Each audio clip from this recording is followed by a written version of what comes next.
The introductory speakers have already pointed out the importance of the collaboration between you, the industry, and the governments who stand for the regulatory aspects of the international movement.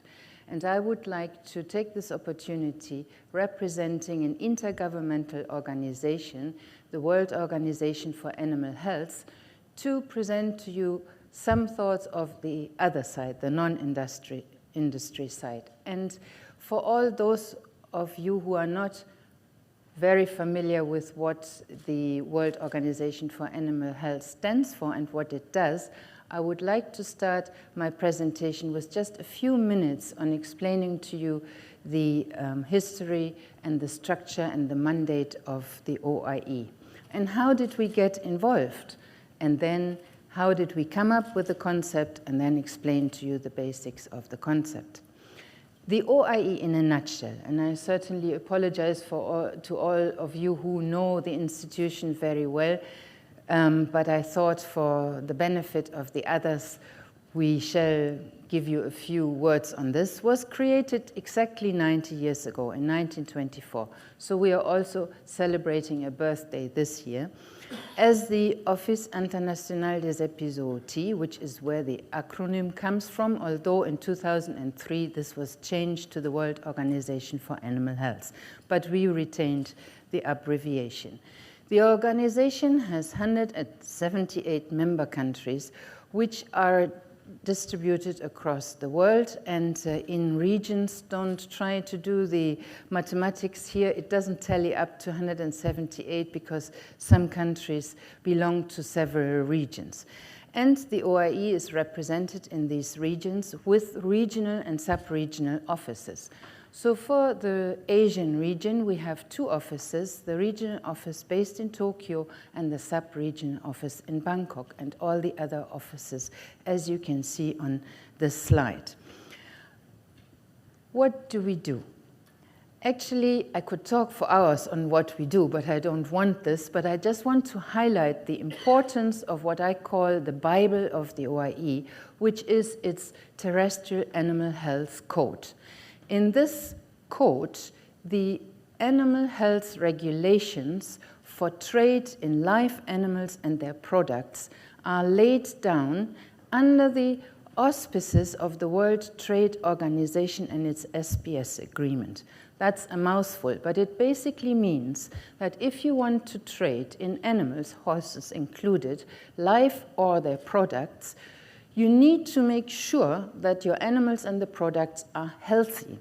And in order to assure the importing country of this, you should comply with the regulations that are laid down in the code. The code is a 2-volume big document and not easy to digest, but it consists in the volume 1 of horizontal chapters that range from anything like how veterinary services should work and what they should observe to templates for international health certificates. I've listed here some of those that are relevant to our topic, and I'll explain a little bit more about them later. In the second volume of the code, you would find the 111 OIE listed diseases, in all of them infectious diseases, which are described in detail, and the health regulations that trading partners should respect are laid down per disease. When it comes to horses, you would find 11 diseases that are specific for horses, and you would find 7 diseases, though I've listed only 6 here, that affect multiple species. In this list, I wish to point out that African horse sickness, and we shall hear much more about it later by another speaker in this session, has become, since 2012, a disease for which the OIE has adopted what we call a country status, which means the 178 member states should declare towards the OIE whether they are free as an entire territory or parts thereof of this disease, so that that disease, when you trade between different countries, is of no more concern.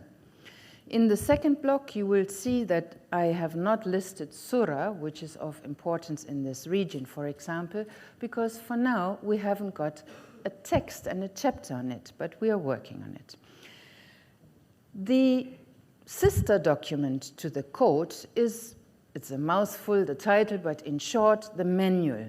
The manual lists, again, horizontal chapters, which talk about how you ship diagnostic samples, but the key thing is it describes the diagnostic tests for, in order to allow you to make this statement, the animals that I'm trading in are healthy. And it describes, for those diseases where you can vaccinate, the requirements for this vaccine. How are these two documents linked? They are linked via what we call prescribed or alternative tests. For most diseases, we have prescribed tests. So if you want to trade and you prove that your animals are healthy for a given disease, you are supposed to use prescribed tests. We do not have prescribed tests for all diseases, therefore we also have a list of alternative tests. These tests are mentioned in the code and then explained in detail in the manual. Well, as I said, I could go on for a long while to explain to you what we do, but suffice to say, I leave it at this because I'll come later to the issue that on the HHP concept, we have developed a code chapter, which we want to go into the document on the left of the screen. Now, how did it all come about that the OIE as an intergovernmental organization got involved with you, the industry?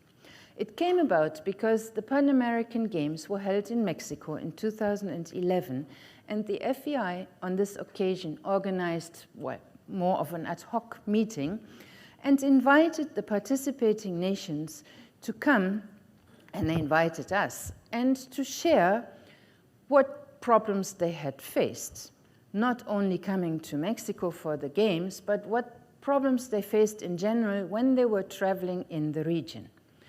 And as Brian has already pointed out, and you have also pointed out, this is the list of their observations.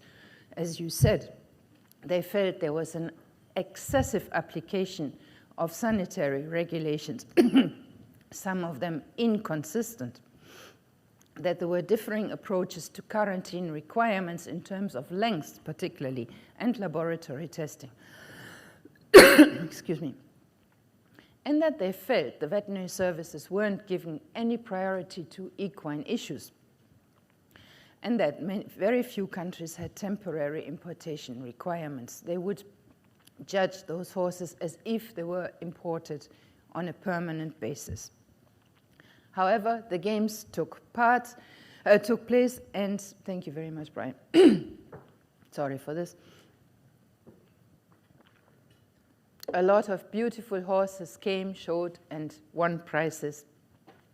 However, it led us to formulating the rationale behind this concept. The rationale would be to say that racehorses and other sport horses, FEI horses, are out there, and they are already under very close veterinary supervision governed by the respective industry bodies and their veterinary regulations. Therefore, they present a very low health risk by default, because otherwise they could not perform. They are clearly identifiable and traceable, which is very important for trade and is already laid down in the OIE code. They enter the countries for the sole purpose to compete, and usually they leave the country after that. They do not enter the country for breeding, which automatically excludes a number of diseases. Therefore, they can be defined as a subpopulation of the global population, and as pictured in this slide, would sort of compose that centerpiece, the green one, in this overall population of 58 million horses globally. But we needed to give it a catchy name. And high health, high performance, as Brian said already, was the chosen name. In order not to get tangled up in too many H's, we called it HHP in short. For the rationale to be implemented and to be put into a project that is feasible, doable, and practical, an intergovernmental organization needs to work very closely with the industry and vice versa.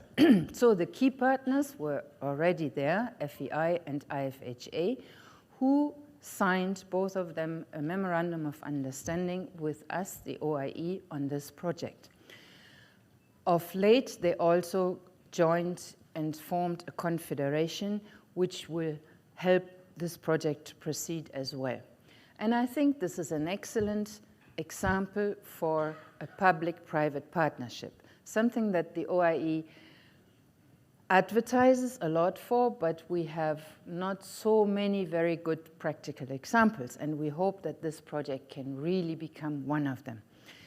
Why? Because we fully believe in what you say, that the equestrian industry, the horse industry, is a growth industry.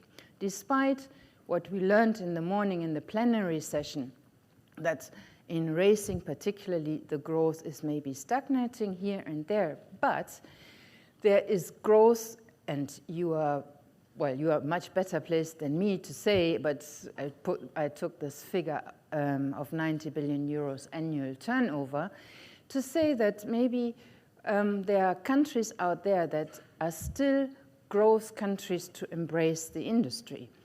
And the socioeconomic benefits can also reflect on national economies through, for example, big events like the Olympics and other events like the regional events, Pan-American, now the Asian Games, etc. So we are actually striving for a global advertisement of the industry. And just to give two examples, the Olympics and other events like the regional events, Pan-American, now the Asian Games, etc. So we are actually striving for a global advertisement of the industry.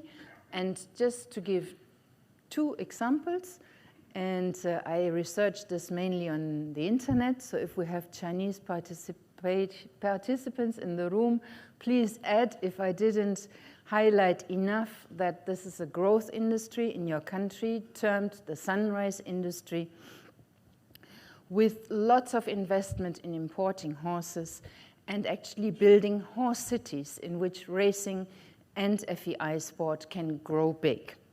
Another example also from your region, from New Zealand, where both the sport horse industry and the race industries plays an important role, particularly in also creating full-time jobs, which is an aspect that is very worth mentioning when you argue your case with governments.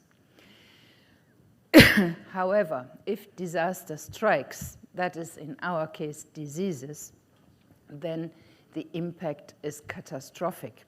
As the outbreak of equine influenza in 2007 showed in Australia, which is and was then equine influenza free, with a drastic impact on owners, horse movement, and the government with a pending lawsuit. Therefore, we decided at the very beginning of this project to involve the discussion with the partners, that's government and industry, through regional conferences, of which we held the first for the region of the Americas in Panama in December 2012. Some feedback of participants was that for them, this was the first time they had a chance to meet between government authorities and representatives of the equine industry. This meeting showed us that intra-regionally, there were up to 25 diseases that governments requested to be regulated when they imported horses. Well, you recall there are only 11 equine diseases that are supposed to be regulated according to the OIE, plus 6 of the multi-species ones. We had the very same conference for the Asia region just 2 months ago, also in Hong Kong, and much supported by the Hong Kong Jockey Club. And we thought it was a fabulous event in which we could show again that intra-regionally we are way away from harmonizing these regulations, despite the that we have the code in place for all these diseases. And some countries requested up to 43 diseases to be regulated when they looked at importing horses. And there's a lot of work to be done. Up to here, though I've already taken most of my time, I tried to give you the background. I tried to explain to you that this wasn't an idea that fell from the blue sky onto this speaker's podium, but that there are a lot of arguments for this, and that we hope that with this concept we can, as Brian said, science-based, improve the situation globally. Now, with the few remaining minutes I have, I'll just take you through the key issues of this concept. The concept is science-based because it's based on OIE standards and principles, all of which you can read, and I hope you get copies of this presentation. I don't have time enough to take you through each of them. However, I want to zoom into one, which has this tongue-breaker name of compartmentalization, because you may not be all that familiar with it. It basically means you can take out a subpopulation of your full entire, let's say, national population and allocate a specified health status to it. If you manage that subpopulation based on sound management and biosecurity measures, and if you attach certain criteria to it as they are listed here and I've already pointed out, and if you do this in public-private partnership. We believe that this can be done to the HHP population. Now, we need to work very closely on this between, as I said, OIE representing the veterinary services and you, the industry. And therefore, at the OIE, we have created since 2012 a working group that is composed of the industry, veterinary regulators, international equine disease experts, and industry stakeholders such as shippers. And we have a work plan which we are trying to implement to give you all these parts of the project, and we've started with developing a standard. Now, you remember at the very beginning I explained to you the OIE code.